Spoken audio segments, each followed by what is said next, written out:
Hey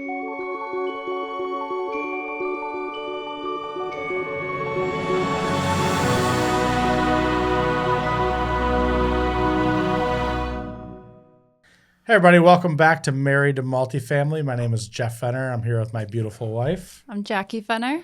How are you doing today? Oh, just lovely. I fell down the stairs at 6 o'clock this morning, so started my day off great. Somehow it got blamed on me for mentally doing it. So, off to a fantastic start this morning. Really excited today. We've had a couple guests here. This one was kind of our initial white whale, try to get in to talk to us. Somebody I've known now for 10 years. At least, right? Yeah, at least. Yeah, 10 years. If not more. Jackie, how long have you known Danny? I've had the pleasure of probably 8 years. Yeah, sounds about right. Yeah. So we're here with Danny Riley. Danny, you want to introduce yourself? Yeah, thanks for having me. What a way to start. You fell down the stairs at 6 o'clock this morning. I was in the gym at 6 o'clock this morning. Danny Riley. I am with Planned Companies. We are not a staffing agency. I want to be clear on that. We are a building service labor provider, so there's a difference. I'll get into that later on. Yes. I am their executive director of the Northeast. Okay. I oversee all the business teams, so Boston down through Mid-Atlantic. I'm a New Jersey boy, born and raised. North Jersey, not South Jersey. And I don't know. I love dogs. I love golf. I love working out. And it's good to be here. Yeah. Well, we're happy to have you. Is there only a North Jersey and South Jersey, or is there a Central Jersey? There is absolutely only a North and South. If the ones that say there's a Central, that means you don't know where the South is. I'm sorry to tell you. Like, you're wrong. And it's Taylor ham. It's not pork roll. Sorry, guys. Oh my God. Are you in disagreement? Yes, I'm I am from Central Jersey, and it's pork roll, egg, and cheese. To the camera, case in point, from Central Jersey. Where is Central Jersey? It is from exit 11 down to 8A. Is 11, is that Bordentown? No, 11's Woodbridge. Okay. That could be Central Jersey. That could be the line. But again, there's only North and South. That's it. And by the way, Taylor ham, it's on the box. It says That's Taylor. the brand. Hence Taylor ham. When you make a copy, you say Xerox, right? It's a generic usage now. Right. Same ideology. Like U-Haul. Yeah, thank you. So we won. Let the podcast show that we won. Anyway. But great to be here. Thanks for having me. It's a privilege. No, we're excited to have you. We've kind of worked alongside you and known you for a long time. And, you bring a certain energy to this business that's fantastic. And it's just kind of great to talk to you about everything that's going on in multifamily. Yeah. You also do a lot with condo associations. Mm-hmm. And what's kind of your biggest challenge right now? How much can I say on this podcast? I would say externally, right? Not internally. I think the company itself, great culture, great people, great product we provide, right? Which is janitorial, maintenance, concierge security. Externally in the market, there's a vast difference in terms of the amount of developments going for multifamily versus the condo HOA, right? For certain vendors like us that are approaching multifamily, we're a great fit. Concierge is a great fit for them. What we're finding is the third party is reporting to owner developers. They are new to this area. Yeah. They're coming from Southwest, Texas, Arizona, crazy place. Kentucky, I had one. They don't know the market like you guys do, like we guys do, right? So they're evaluating vendors like us on a scale of just number base and profit versus the importance of value proposition, proper staffing, right? Your brand represents your residents alike. So that's an uphill battle for us right now, high level. I got a lot more to give you if you want, but. Well, Jackie, I'll kind of flip it to you. I know, one of the struggles you deal with is when you're looking out for vendors, it's the price compared to the service and what the middle ground is. And I know with Planned, a lot of times you guys are high level service, which comes with a cost, right? And it should. How are you dealing with that on your side? Kind of balancing, you want to be top of the market on service and cleanliness and everything that Planned provides, or other companies provide too, but Planned. But also, you have people you got to answer to that are like, why do we pay? I'm so interested what you have to say.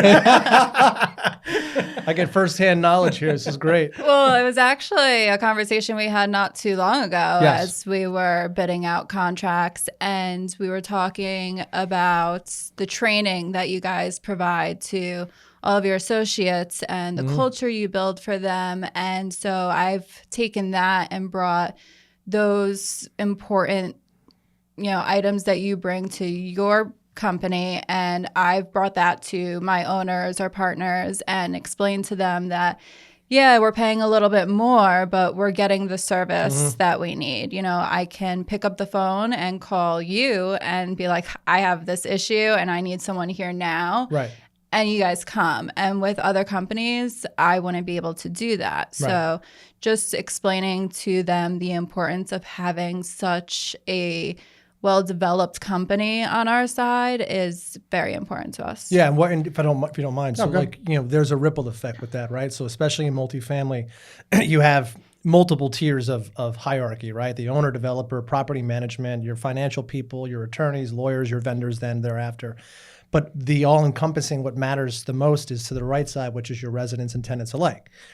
They're going to feel that too, right? If my concierge is getting complacent, if my maintenance person is not following up on requested work orders, or if you need that extra training to get you to that next level, they're the ones on your reviews, right? Going in and complaining to your clients alike. Yeah. And then what does that do to your occupancy? What does that do to your next round of properties you want to develop? It all connects. So super good point. I agree. Thank you. No problem. And most of these properties, they get into budget season starting basically June. now. June. What a nightmare for Kind you of guys.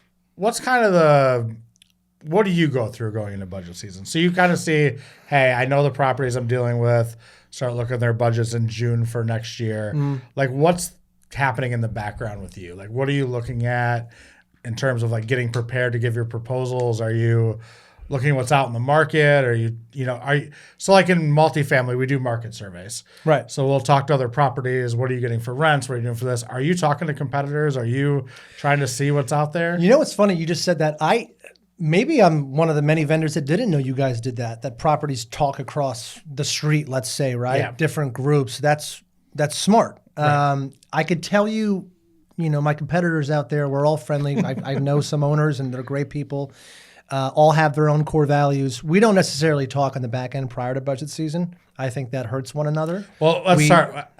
We talk about like apartment pricing, not necessarily vendor contract pricing. Just want to make sure you know. I got you on that. That's not what we're doing. I totally got it. Trust me, I would have taken this mic and pushed it out and been out. But no. So we don't talk like you guys do as far as just overall, what your aim is or what your goal is or what you're seeing in the market. We're going to trust in our culture and our way. 120 plus years, by the way, of doing this. So we've learned a couple things through trial and error. But what we're gearing, it's twofold. One is retention. 1,000%. If if I was a sales guy here, if we don't grow enough, then you're never going to really have that sustained growth. But on the operational side, if you don't retain, you can't grow. Right? You're after a vicious cycle. So we're looking into our engaging clients and saying, hey, we know it's budget season. Here's where we need to be at. Remember, our product is people, so it's vastly different. You have to have the right wages, the right market comps, the right benefit plans, PTO, all that comes into play. So we're just educating our clientele saying, hey, here's our budget outlook for 2026. Put it into your number. Of course, we always get pushback. That's fine. That's part of sales and operations. But on the other side, it's engaging in, I'll call it new blood or new clientele, right? If you're looking at your budgets and you're having some issues with your vendors, again, that ripple effect, if you're serious about enhancing the quality of life for your tenants and residents alike, you will seek out a vendor that knows what they're doing, has the right efficiencies, has the right scope of work, and the right budgets that fall into line. So we're usually reaching out, and you know this too, probably around August time frame. Yeah. Jackie, what are you most looking for kind of when they come to you with their proposals? Like, what's the most important thing you're looking for from the vendor to kind of know that you're getting the right service for the price that you're paying? Great question. That is a great question. So of course, we're going to look at price, and we're going to look apples to apples. So we will take what one vendor is providing and make sure that the other vendors that we're getting are providing the same amount of hours, that they're giving their same workers the same compensation. Yep. So, like I said, just really making sure that the staffing is going to work. We've had companies where they leave in the middle of the night or they are sleeping in the middle of the night. Heard those stories. And also referrals. You know, I know a lot of people in this industry being in it for 13 years. So talking to other regionals, talking to other property managers, and making sure that they're also happy with your service is important.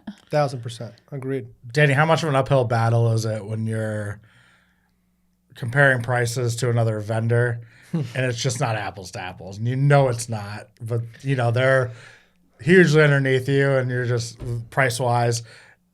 How do you combat that? Because it's got to be really tough to be like. it's if you're not in our world in sales, and you can never understand and really get a good understanding of the tumultuous path that you can go through. It's almost like, sorry to do this out loud, but like, 2 + 2 is 4. I'm giving you the math, and you're saying it's 3.5. I'm like, well, how is that possible? Right. But yes, I always follow this, and I tell my teams this. There's going to be a realistic, most of the time, opportunity where it's right in front of your face, and that client is not going to be the right fit for your model. And you have to have, if I can say the balls, you have to have the balls and confidence in your world to say, hey, we're not the right fit for you this time. Yeah. And then you get the client going, well, what do you mean you're not the right fit for us? Like, you're not the right fit for, I'm like, no. We want to give you what you need, but you're not comparing us, like you said, apples to apples. Right. And that goes into overhead, right? Every company size is different.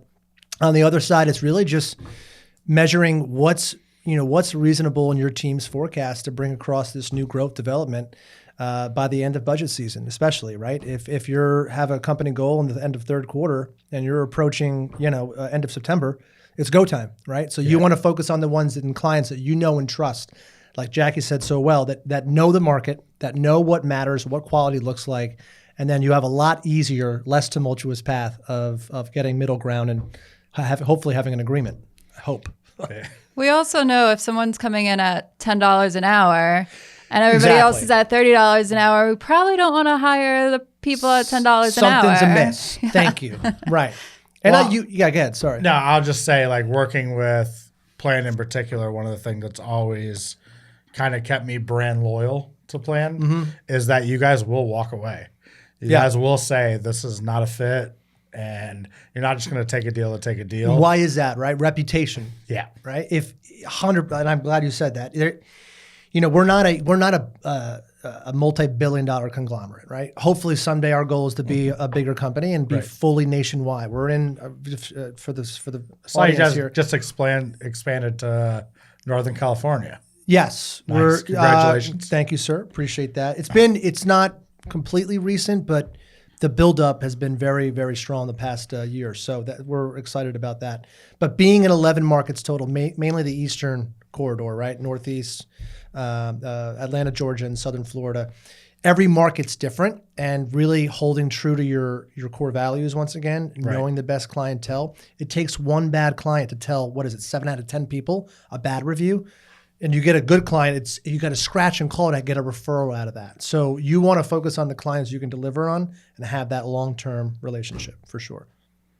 I think it's important to know, we're not building as much as we used to. Completions are down. I mean, completions are finished, right. And so those have stopped, and the new development hasn't caught up to it, and it's not going to for a while. So the competition is going to be low for you guys, higher.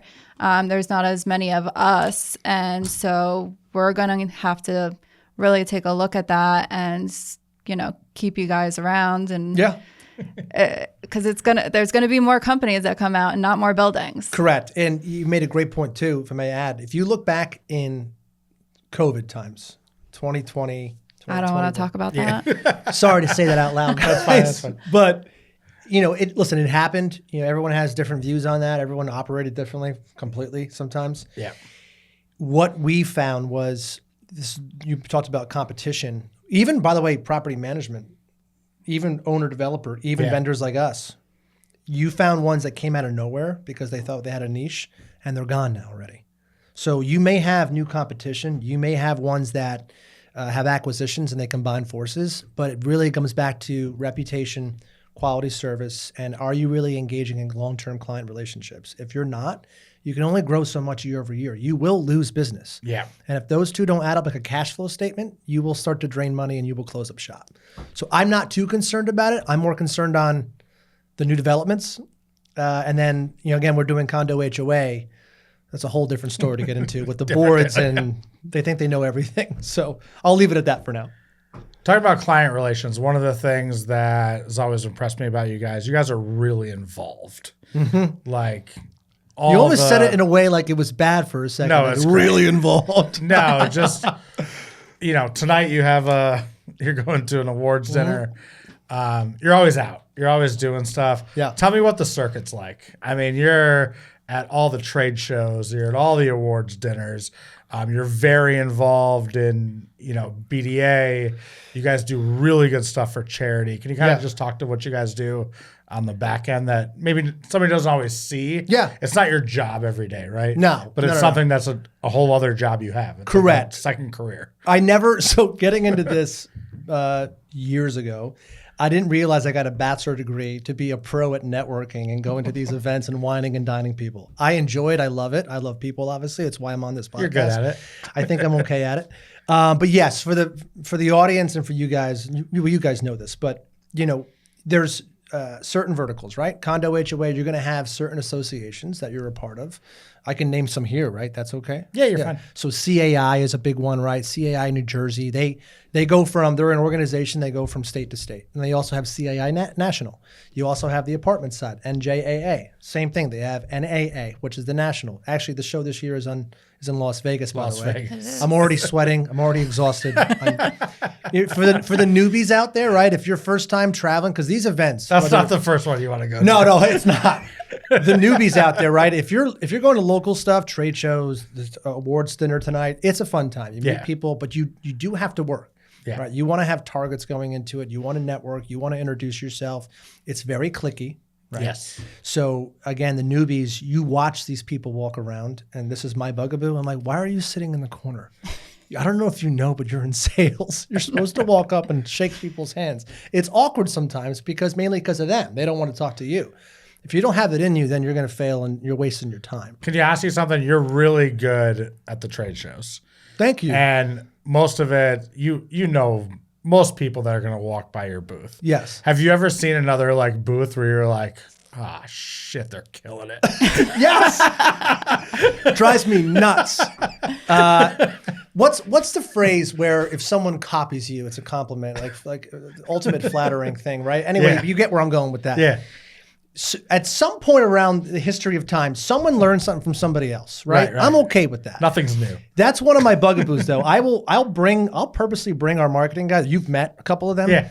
And I'm like, I want you to go to aisle 500. I'm not getting the company. What I is was like, happening go to over that there? booth over there. And what the is coming on? I'm like, how do they have these kind of lights right now?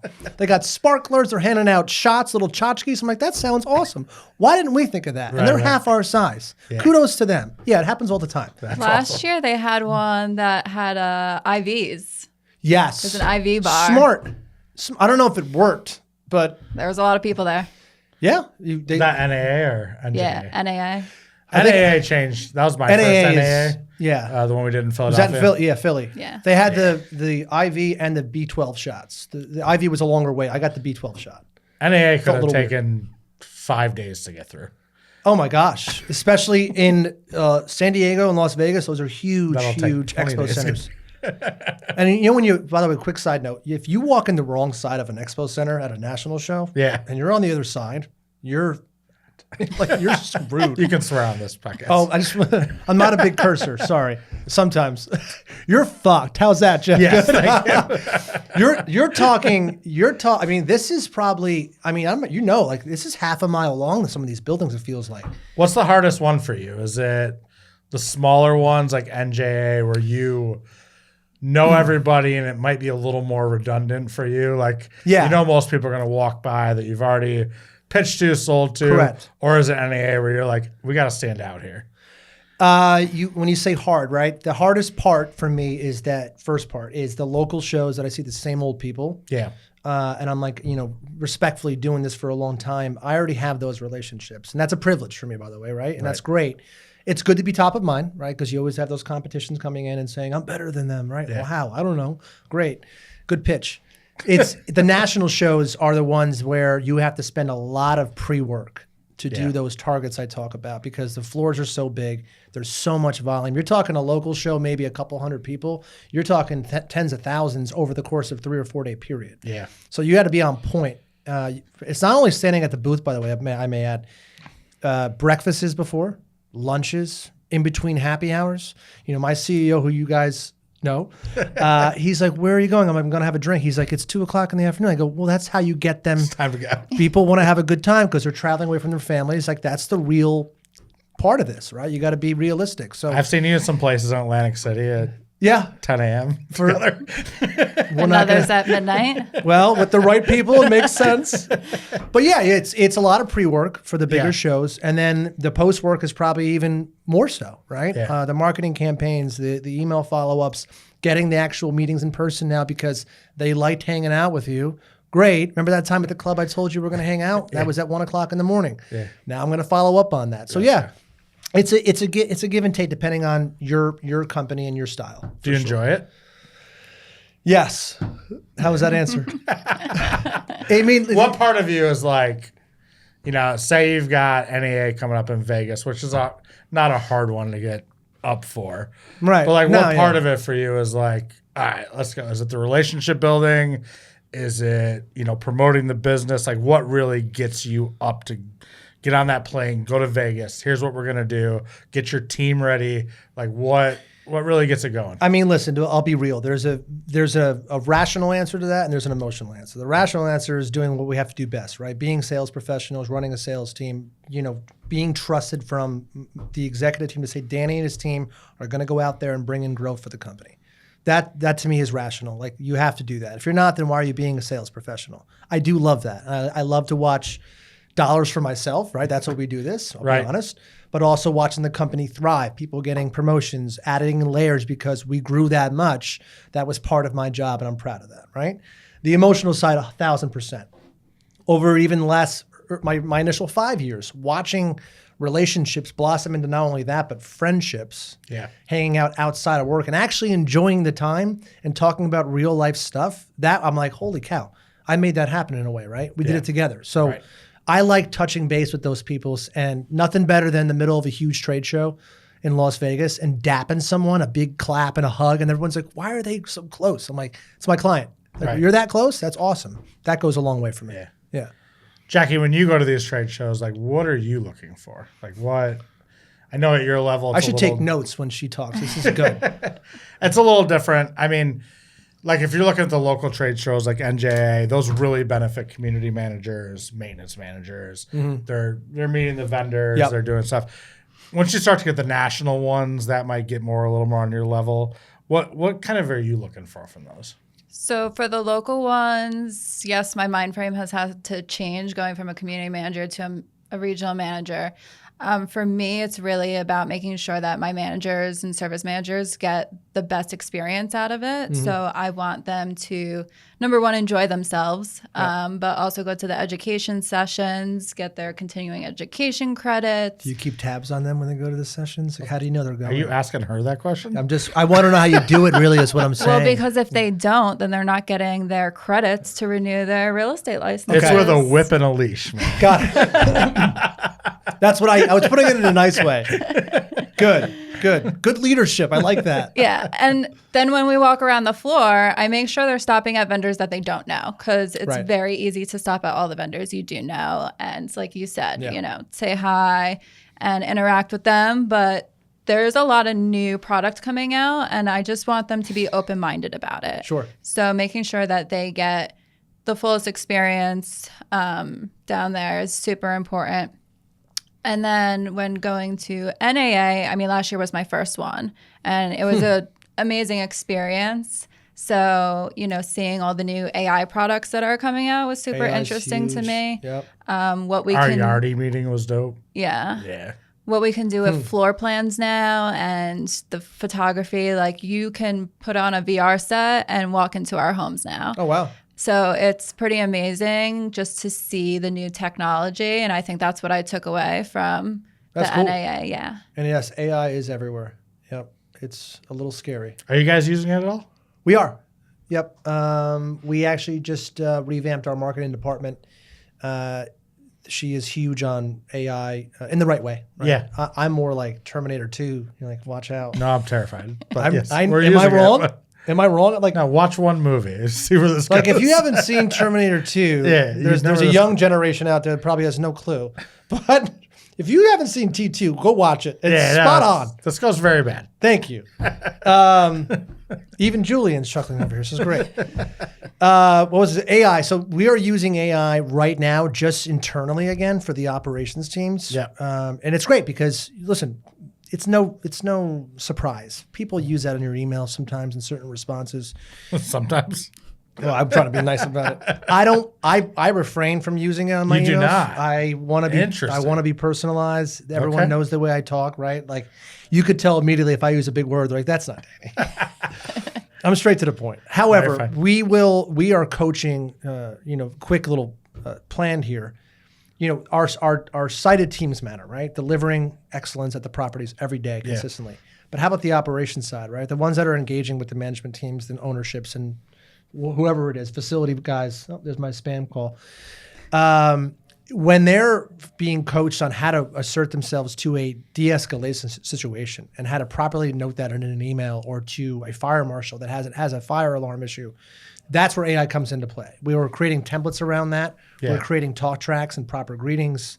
And our ops teams, it saves time and it also creates less error as well. So AI next will probably be for us is on the marketing side with I don't even know how to put Like it into follow-ups context. and all that kind of Yeah. stuff. Or like I had a call today. The decision maker couldn't make it on the Zoom. I swear to God. And my colleague and I were talking about what we're going to go over. And then he goes, thanks for the time through an email. I couldn't make it. My AI got it for me.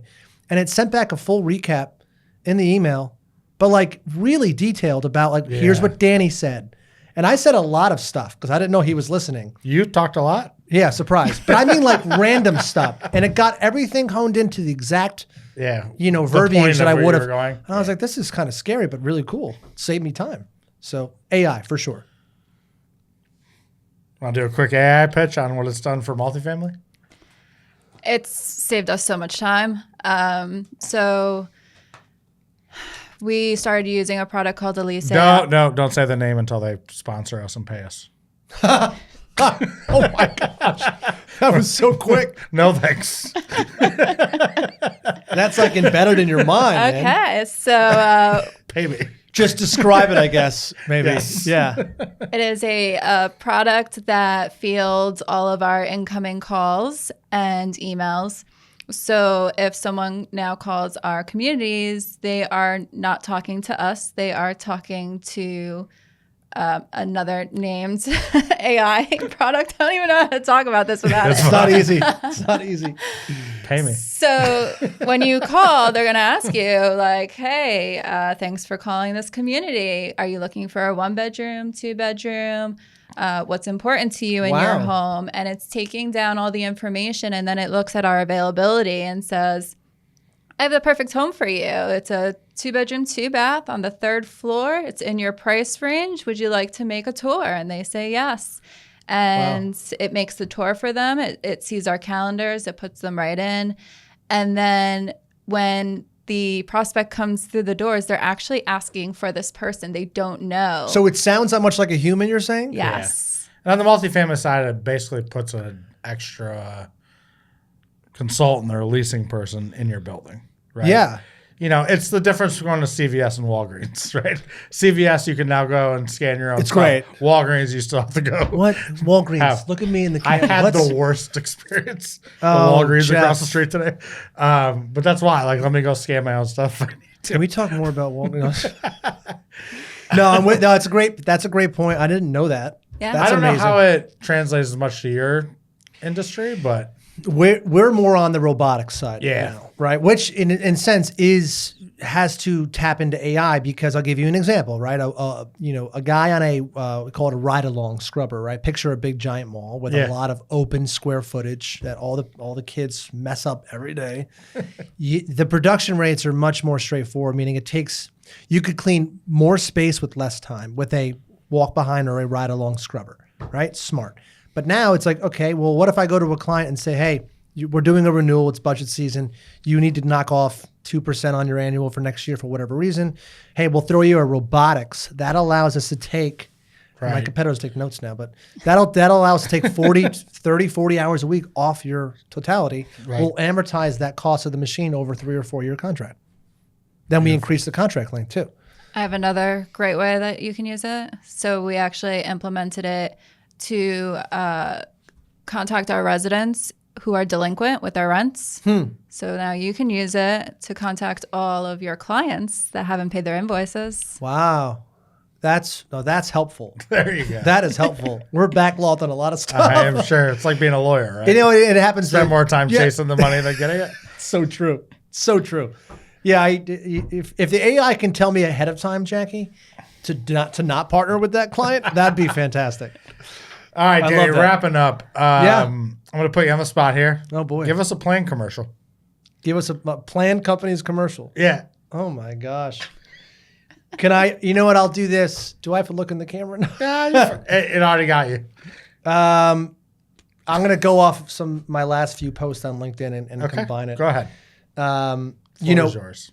Listen, again, if you are in the game of relying on outsourcing to a vendor like us, you only go as far as the person has your first impression and your back of house. If they're not congealed on the same wavelength, same culture, same streamlined productivity and performance, your residents will notice, your team will notice, and you will get stagnant.